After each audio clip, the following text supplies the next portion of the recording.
તો જામનગરમાં આહિર વૃદ્ધ દંપતીના આશરા પર બુલડોઝર ફેરવવાનો જે મામલો છે તેમાં સાધના કોલોનીમાં આહિર સમાજના વકીલો, વડીલો, અગ્રણીઓ ત્યાં એકઠા થયા. ન્યાય નહીં મળે ત્યાં સુધી લડત ચલાવવાનો સમાજનો એક સૂર જોવા મળ્યો છે.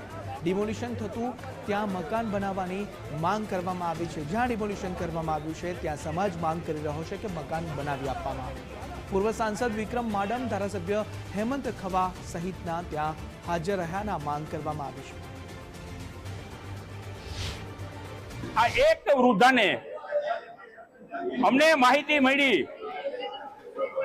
અમુ મિત્ર દ્વારા કે જામનગરના બિલ્ડર જમન ફળદુની જમીન પાછળ આવેલી હોય એ જમીનમાં આગળના રસ્તો આ લોકો રહે છે.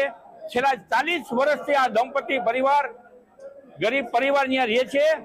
જો સરકારને કોઈ પણ મિલકત પાડવી હોય તો જામનગરમાં અનેક અસામાજિક લોકોની મિલકતો છે, છતાં પણ સરકારે તાત્કાલિક 24 કલાકની નોટિસ આપ્યા વગર સીધી પોલીસ મહાનગરપાલિકાના જવાબદાર અધિકારીઓ સાથે લઈ અને એક વૃદ્ધ દંપતીને કોક બિલ્ડરના ઈશારે આખું પતંત્ર રહી ગયું છે.